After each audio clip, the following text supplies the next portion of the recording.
everyone. Caren Glasser here. And I'm Mel Greenberg. Today, we are home for the holidays. You're thinking about it. And we're talking about it, so stay tuned. Uncorked Live with Caren Glasser and Mel Greenberg.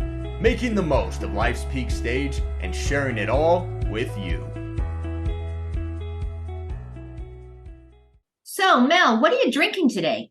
I'm drinking a hot toddy, which is it's a remedy of sorts because it cures everything when you're feeling ill. But also, it's warm. It's bourbon and hot tea and lemon and honey. And at this time of year, it is perfect. What are you drinking? Well, I'm just doing hot chocolate, but of course with a splash of coffee liqueur because, if you're going to drink it, you might as well drink it. So, cheers. Cheers, everybody. Welcome. So today, Mel, I know we're talking a little bit about keeping family traditions alive and how important that is, especially during the holiday time, but during the whole year. But today we're talking about the holidays. So what does that look like exactly? Okay, I'm going to divert a little bit. And this is a little bit of a surprise because I kind of threw this at Caren. And I woke up this morning at 3:00 thinking about this. And I wanted to kind of get a handle on the overwhelm, which is so easy during this time of year. We feel overwhelmed. Anxiety comes up. What do we do? So I thought I typically write three things I'm thankful for in the morning. I flipped it today and I said, what can I do? What are three things that really matter to me this season? And I picked up a piece of just a single sheet. And I asked Caren to do it. I'm going to ask you all to do this for yourselves, because once I wrote it down, every ounce of anxiety just kind of slipped out of me. I fell back into a beautiful sleep and I was ready for the day. And I feel like I'm ready for the rest of the month. So what's important to me are, first, to be fully present. And it's so easy. Don't you think, Caren, when we are so overwhelmed, December 1st hits and it's like, oh my God, holidays, parties, presents, right? Eating, trying to stay healthy, trying to stay healthy, for God's sake. And right. What to do. So we're not present. We miss everything around us. And because we're so worried about all these things that might happen. Do you? Oh my God. You're preaching to the choir here. Yes, always. Well, so that was number one, to be fully present. And then following that up, number two for me was to just relax. And I don't want to say breathe. I wrote relax, and that's kind of a novel concept to me because I'm always on the go. But don't you find, like, when you just breathe, but relax and just kind of lean into whatever's coming your way, all of a sudden it's not this huge mountain. It's not something you can't do. I think our minds sometimes makes everything so much bigger than it really is. And when we just lean into it, I love that expression, leaning into it and just relax, we realize that it's maybe not that big thing. Yeah. It's maybe a little bit smaller, and we just need to, as you say, lean into it. I love that. That's great. Yeah. And then number three was to take in every minute, every relationship, and just appreciate them all for what they are. Your tree might not get put up the right way. Right. Hanukkah latkes might be a little flat. It's all okay. Yeah. And I actually am going to start using that tag on my three things I'm thankful for, my morning writing. Like, how can I just appreciate this moment, this day? And I think getting through December for me that way is the easiest way. I love those words. And those thoughts. When you threw this at me this morning, and I lobbed it. You really did.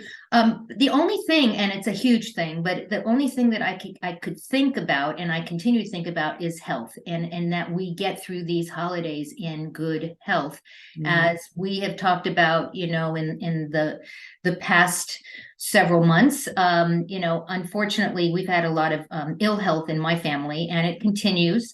And all I want right now is to get through the holidays in good health. And that's my forward motion right now. We're doing everything that we can to make sure that we get through the holidays in good health. It's What does that look like for you when you say good health? What do you do maybe differently than the rest of the year? Or do you take other extra precautions? How do you take better care of yourself? Totally taking extra precautions, especially right now, taking extra precautions. We talked about the fact that, Michael, my husband, has cancer, and is immunocompromised. And so we're taking extra precautions that way. And when we do go out, which we are starting to go out just a little bit, we're going outside just so that we keep him healthy and keep him and safe. It also means that in the morning, I'm being very diligent about eating my breakfast, so that I get nutrition, and making sure that I go out and take the dog for a walk, so I get some physical activity, even though the last thing that I want to do right now is any of those things. I'm staying very close to home. So those are the things that I'm doing. And I think that I'm going to be okay. I think that I'm going to make it through the holidays with a smile on my face, and with the people that I love in my life with good health. Good. And that's a blessing. Do you find that the dynamic of your family changes during this time? Like how you interact, again, maybe related to all the stress on everybody of the season? Or do you all just I don't think so. We already have our routines that we do during the holiday times, and because of the last several years, everything has been very remote, and we've done them remote, and so that will continue. And so the dynamic doesn't change at this point. My family, the dynamic changed 2 years ago when we never talked to each other, and now we talk to each other all the time. And I think that the reason that's happened is because of the health issues, and because of the world issues and things that are going on. So I don't think my family dynamics have changed that much in the last year, maybe in the last 3 years, but in the last year, not so much. And we're just going to continue with that, the love of family. And so, well, how about you? Does things change during the holidays? No.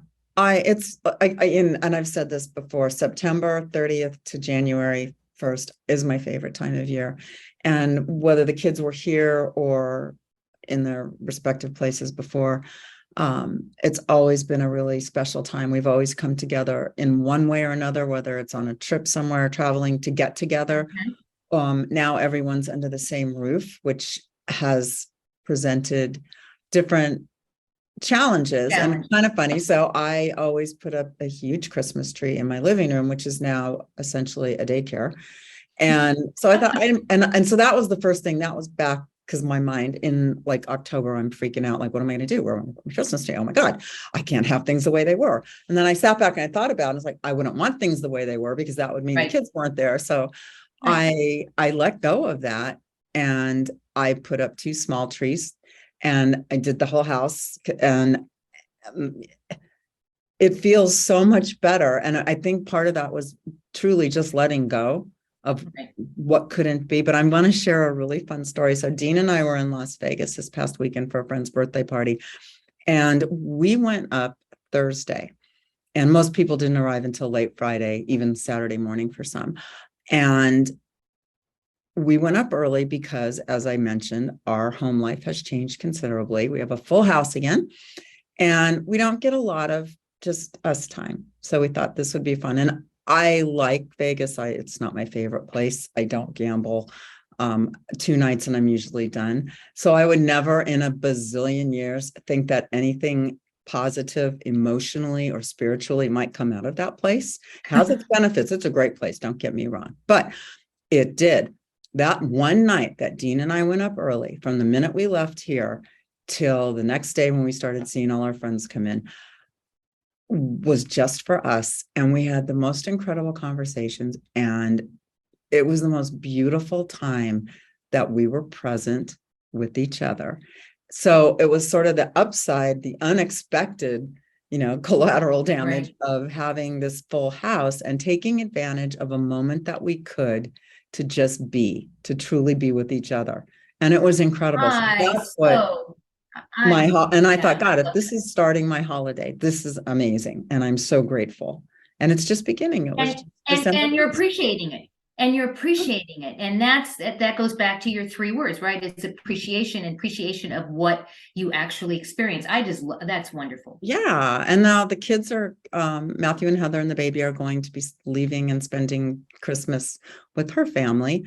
And part of me is like, oh, no, don't do that. I'm going to miss the little baby, but I don't want to be, Yeah, greedy because I yeah. get to see that angel every day. So, that's a little different. We have Dylan at home, and it's just every little bit is different than I ever imagined it to be at this time. And I think that's something that you and I talk about a lot, like how to navigate this time in our lives to be more flexible to whatever comes, because thankfully they're all healthy. We're all healthy. Right. And just enjoying the changes and appreciating them for however long they last. I love that. Do you have traditions that you do every single year for the holidays? And are those changing for you? We do. That's a really good question, Caren. We do, and I do. And I've thought about this a lot lately because I've thought, what are the traditions? Where did they come from? Did I carry them forward from my childhood?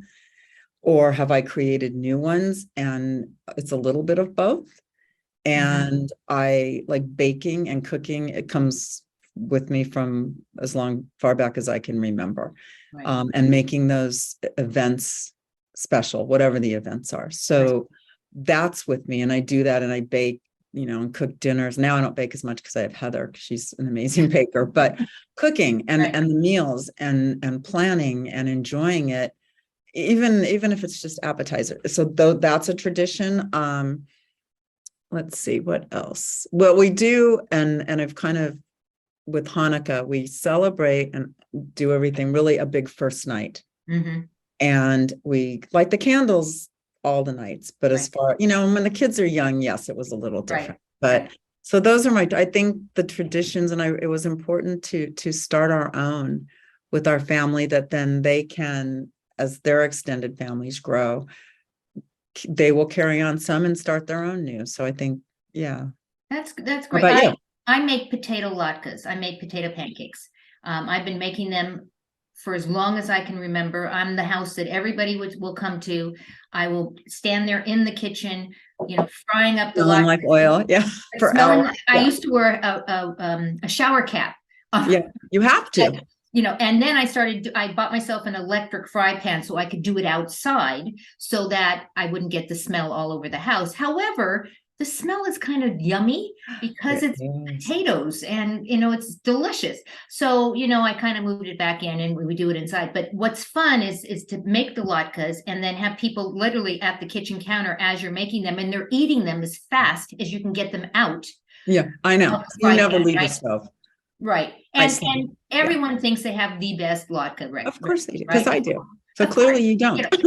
Clearly I don't. Well, mine is actually Marlene Sarofsky, who she's this amazing chef. She has some great cookbooks out there, and I've been doing her recipe. And her tip, just for if you're listening, is you put some vitamin C into your potatoes, and it keeps them white.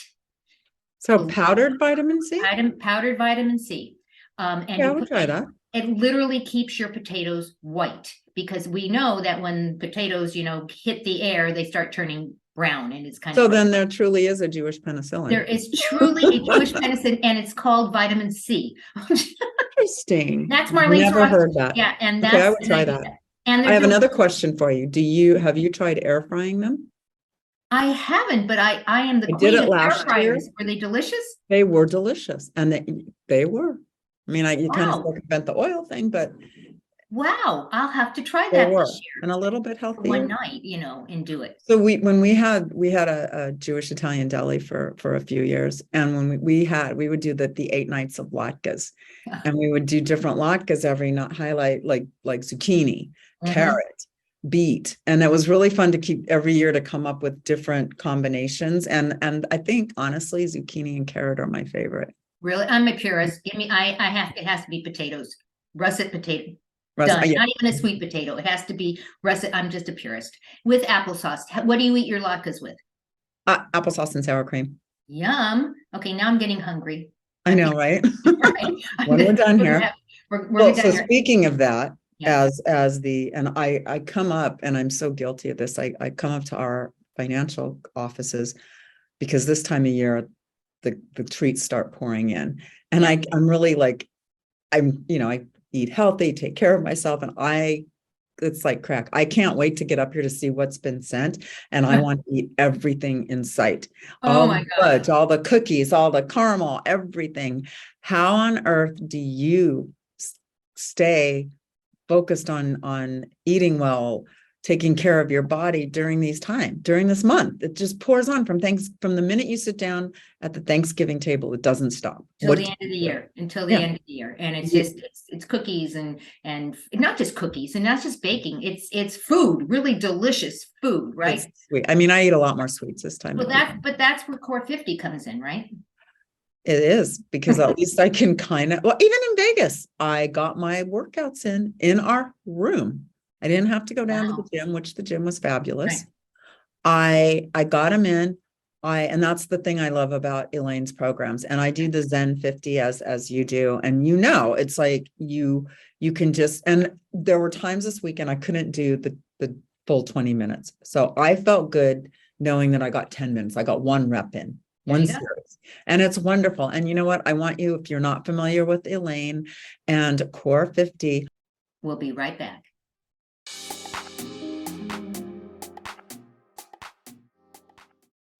Your exercise time is only part of what it takes to make your body strong, lean, and flexible in your 50s.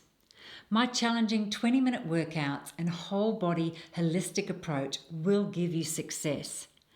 I'm a 57-year-old master personal trainer, and I designed these programs for women like us over 50. You can change your body at any age.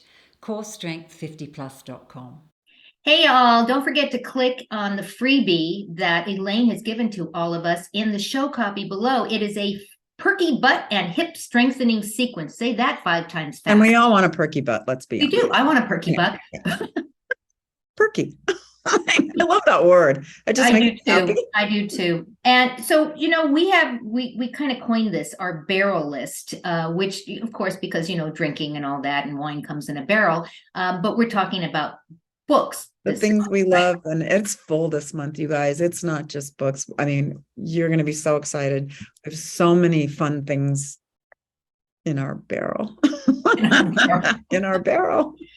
So, I'm reading this amazing book. The author is Vishen Lakhiani, and he is the founder of Mind Valley, which is, I think, the top self-development company right now in the world. You're kidding. It is an online program, but they do live events. And the book, the reason why I like the book so much is, well, first of all, I meditate, as do you. Mm. And this is about doing 6 things, and it's basically about 12 minutes.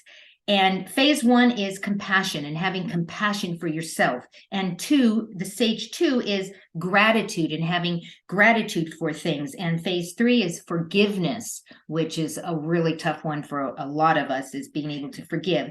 And then number 4 is a vision for the future. Number 5 is mastering your day. And then finally, number 6 is the blessing. And literally, he leads you through these 6 phases in about 12 minutes. So you do each 6, you follow the whole trajectory. Yes.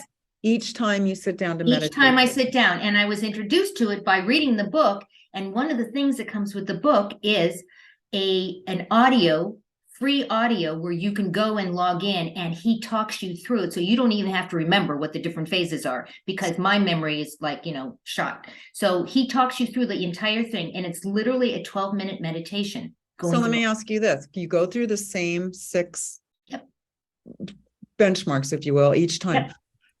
Yep. Do you find that they differ depending on what's going on in your world, or how they resonate with you differs? Absolutely, because what you do on each one, you think about a person possibly, or a thing, and that changes. Changes. When you talk about forgiveness, he very specifically talks about, are there situations or people in your life that you need to forgive because they did something that you never have gotten over. And you go through the process of forgiving them. And he talks about the fact that it may not happen the first time you do this. It may take 4 or 5 times until you can literally come through it and forgive them. Not forget, but forgive them. And you give them a hug in your meditation. And when you can give them that hug and feel good about it, you can move to the next person. And sometimes the person you need to forgive is yourself. Use So, yourself. that is so, it reminds me of the Elizabeth Kubler-Ross, The 5 Stages of Grief, because Yes, you can't move on to the next one until you've fully right. connected and moved through the first one. And then you can go. Absolutely. So it's kind of the same. It's a progressive growth. Totally a progressive thing. And he talks about that we are so much not living in the present, which I love what you said earlier about being present, that we don't live in the present. We're so busy worrying about what it's going to take to get to the next thing instead of appreciating where we came from. And so the whole focus of that piece of the meditation is remembering how good we really are and what we really did to get to where we are right now. It really gives you that confidence, not having to worry about, am I going to make it to the next stage? It is such a great book. It's an easy read, a really easy read. And the fact that it comes with the meditations, it's a no-brainer. I really encourage people, and we're going to put the link to the book in the show copy. Make sure you check it out. How about you, Mel? What are you doing? I'm reading a really fun new novel. And before I disclose what that is, I'm going to introduce you to the author because she is friggin' amazing and you're going to love her. And this is another in a fabulous series that if you're not familiar with it, you will be. Enjoy. So take a listen. I'm happy to be here today with Dana Killian, best-selling author. And we're here really to talk about, first of all, your just released new book in the series, and also a little bit to get everyone to know you and talk about how you ended up here. So welcome. Thank you so much. I'm thrilled to be here, Mel. I want to know first, what inspired you? Have you always wanted to be a writer, or is this something that happened at this time in your life? Tell us about that. I've always been a reader, but I did not set out to be a writer until basically just a few years ago. I was going through some dramatic things in my personal life. I needed to switch gears a little bit in career, find something that allowed me flexibility to work wherever I wanted, whenever I wanted. And so I revisited this idea that had been in the background a little bit of trying my hand at a book. And when I made that decision, part of what I did was to think about, what do I like to read? And I found that there were very, very clear themes. I was always reading mystery and thriller. I was reading serious fiction. I liked a female protagonist, and I liked first-person point of view. So I set out to create a character that I could then take into series, which meant giving her a career that made sense. I don't have technical background in police investigation or FBI work, so I made her a journalist. It gave me so much flexibility to play around with the kinds of cases where she explored, where she went, who she talked to. So I started with the character, and then I've been creating situations for her since. My first book was published in 2017. And I'm just released number 5 in the series last month. That's incredible. And I know that you have self-published these. And was that a conscientious decision that you made because of your audience, because of where you are in your life and what you wanted from this prospect? It was a conscious decision on my part to publish independently. I'd investigated enough of the publishing process to know what the downfalls were of both types of publishing. For me, control of my market and my marketing message was probably the most important thing. As an independent author, I have complete control over the title, the cover, how it's marketed, when it's marketed, how often I release books. In a traditional world, publishers do take care of a lot of that for you, but you lose your rights. And the one thing that you still have to do as a traditionally published author is the marketing. And marketing is the hardest part. So to me, the differences were I could have control or I could give up control. And either way, I still had to do the marketing. So it seemed a pretty obvious way to me to... You think that your background, first of all, you have an incredible background in retail and design and building successful companies. And because authors notoriously are quiet, and I ran into this. We don't want to, maybe we want it out there, but we don't want to be the ones to put it out there. And it's daunting. And because of your business background leading up to this time in your life, did you find that it made it easier or more a fun challenge? I think it was a fun challenge. You're right that many authors really would prefer to just sit in their corner at their desk and write their books, and they think somebody else is going to do everything for them. And that again goes to that, well, I need a traditional deal because the publisher's just going to do everything for me. And it's just not true. Having been someone who owned my own apparel business, I had at least a little background. And more importantly, I knew how to find information. And there are tremendous resources and people that you can learn from. And the independent author community is extremely generous. So it was just a matter of finding the right people, understanding the cadence, and then understanding the technology part so that my light went out. The technology part so that I would, guess I'm going to be out of a light.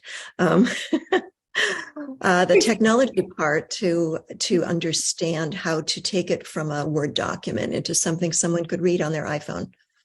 So something just struck me when you were talking about the processes that you felt and the steps and getting out there, and you could find answers and you could get things, very journalistic qualities. Is there a little bit of Andrea in you? I think there is. I think anytime you're creating a character, you take parts of yourself. I also took parts that I kind of wish I had. As I was starting to write, I was going through a difficult time in my life. And there were things about me that I wished were a little stronger. So I could kind of live vicariously and try some of those things out through my protagonist. I love that. And that's because I relate to that. My characters, it's always, I've been often asked, is that you? How much of it's you? And like, as you said, there's always a piece of us. Of course, we're doing the writing, but it is kind of fun to sit back and go, oh, but I could be a little more of this or a little less this. And that's wonderful. And clearly that you've just released book number 5.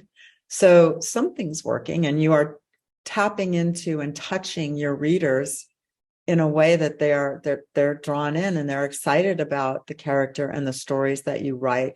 How have those things changed who you are today? You mentioned a couple times here with us that you were going through a difficult time, a challenge when this light went on that you were going to pursue these roads.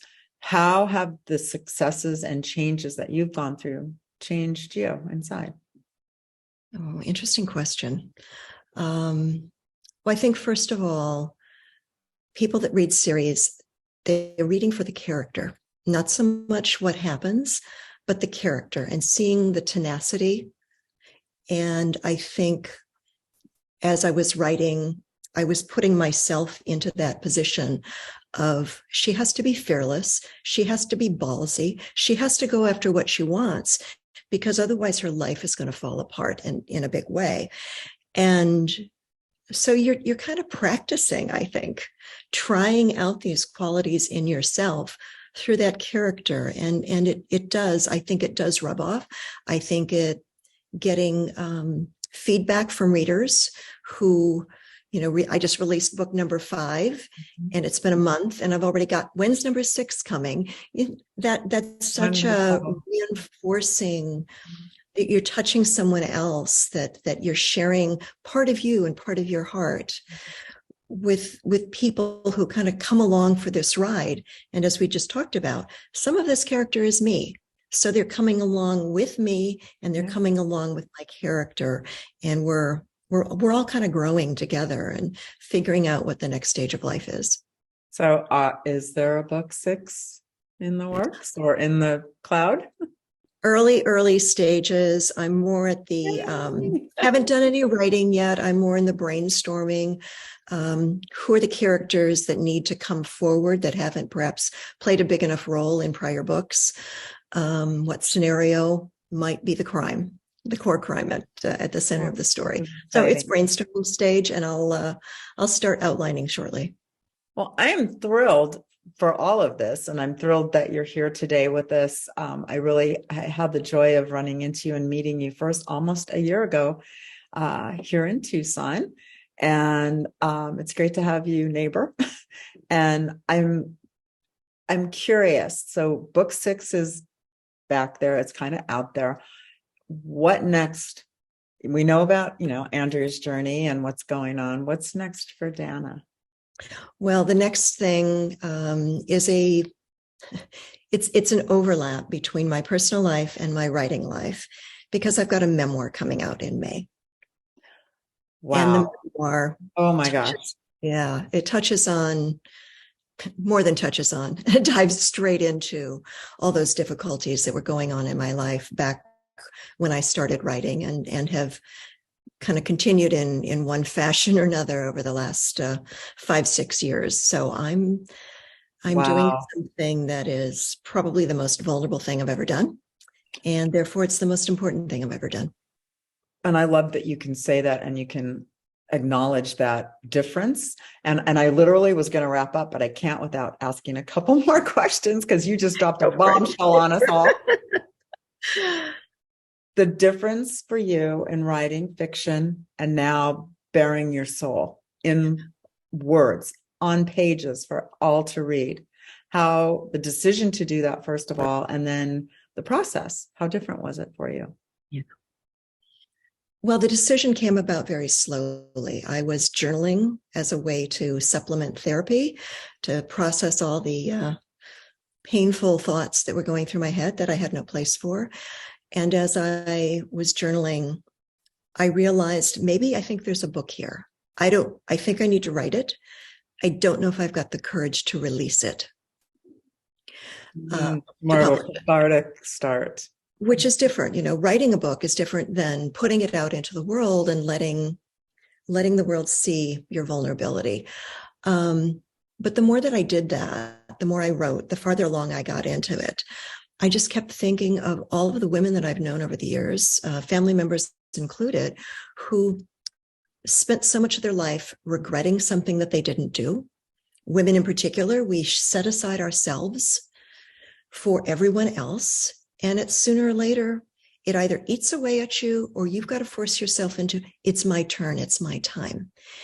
And I know when difficult things happen to us as women, silence is our go-to response in most cases. Yes, you nailed it. Yep. And that's certainly what I did about what was happening in my life. Mm-hmm. And as I was writing the memoir, I came to see and came to understand that silence actually damaged me.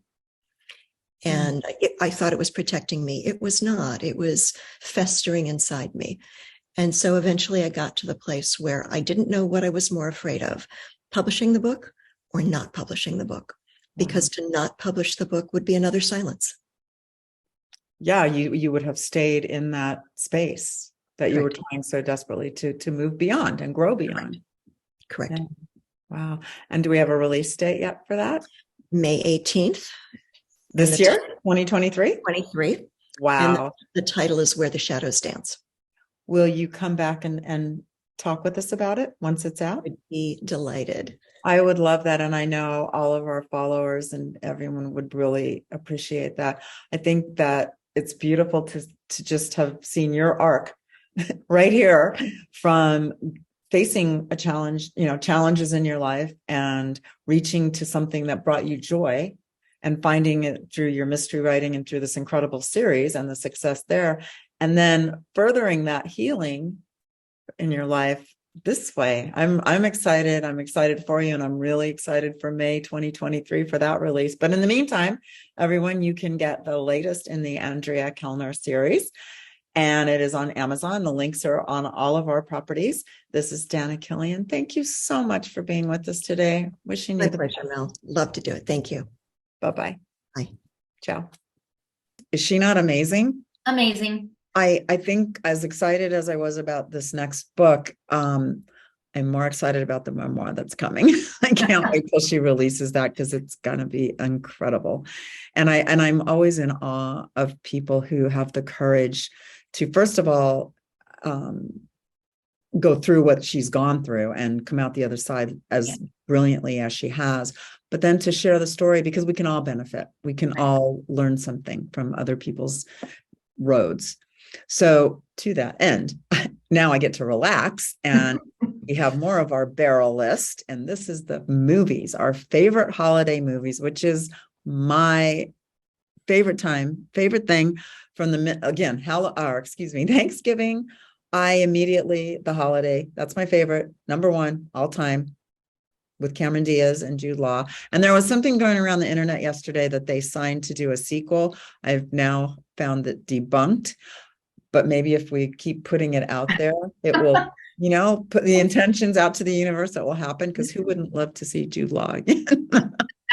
Yeah. Hey, absolutely. So Right? we have a whole list here of movies, and you want to just run through the list. And by the way, guys, there's a link to all of these movies sitting in the show notes. So click on it after you watch this. You can go check them out. So what are some of the movies on this list? Well, so Love Actually, Great movie. Good Laugh, Elf, Mhm. 100%, still one of my favorites. The Night Before I Die, I I laugh don't think I've seen that. I'm going to have to go look it up. with Seth Rogen. I don't You think will I've seen not it. stop laughing. It's one of the All right. funniest movies I've ever seen. It's him. I think it's his best. He just kills me.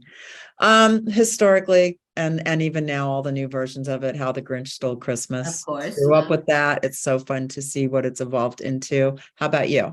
What do you think? Absolutely. I mean, it's how many years? I mean, every year it's something that you watch, right? You have to watch it because it's every single Yeah, year. you have to. Yeah, Absolutely. you have to. Absolutely. And Planes, Trains, and Automobiles. I haven't seen that. I have to go watch that. Oh my goodness, you have not. I'm not a big movie television watcher, but I think over the holidays I should probably do that. Now, the It's next fun. one is It's a- Home Alone. Now, I totally seen that one. I've seen that one, I think, more times than I should admit.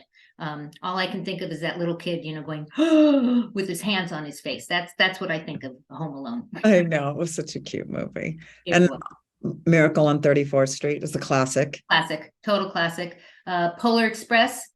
It's more Beautiful. recent Such a time. beautiful film. Tom Hanks was amazing. And Christmas Vacation, isn't that with It's Chevy so Chase? much fun. Yeah, everything he does was so much fun. He's hysterical. And so don't forget, click on the link down below. But wait, there's more. We also have a holiday playlist of our favorite holiday music, and we're going to put the link in there as well. Mel does a phenomenal job going and sorting through all the songs that are out there, and she put together a great playlist just for the holidays. But as we say, Fun. It's on it's just nonstop at my house. It's on Amazon, because you have not Amazon, Echo. And I would just say, Alexa, right, play for right. me.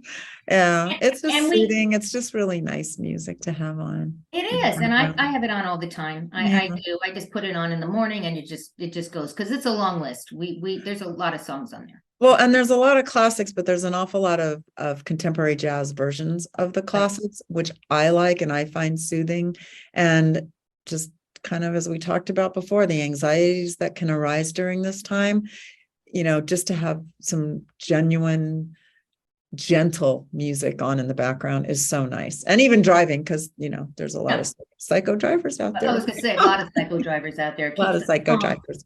Yeah, I know this season, though, it feels so much better and brighter than recent holiday seasons. Thank And goodness. I don't know if it's just because we're doing the work, and you guys are all, I know if you're listening, you're committed to moving through these years right, stronger and learning, and it's always learning to be better and do better. And I think the work that we're all doing is playing out in how we're going through this time, because this is sort of like, the curtain's up, showtime. Right. This is the worst time of year to be stressed. I agree. Now, Mel, you and I had some fun the last several weeks going through our favorite products and our favorite gifts for the holidays.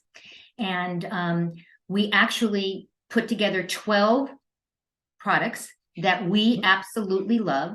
And if you go to uncorkedlive.com, you are going to see 12 of our favorite products, kind of like a la Oprah, even though we're not Oprah, but it's our favorites, and we would love to hear what you think about them. Let us know if any of our favorites are your favorites, or did we miss one Yeah, share with us. Please share. We're always excited to learn about new things. And these are products that we use, that we have discovered or have used for years and just will never stop using. Totally. I am loving this peak stage journey I'm on with you, Mel, and with all of our listeners. And you might have noticed, guys, that we are on a podcast right now. We have shifted a little bit. We're not on a video. We're not on a video. And Because it happens. And we decided it was time to make the move. And we did. And we want to thank you for always being with us. And we hope to see you next time. Do. And have a beautiful, beautiful holiday. However you're spending it, wherever you are, we're thinking of you and love you. And we're so glad that you're a part of this journey with us. Take care. Ciao. This is your time. Make the most of it.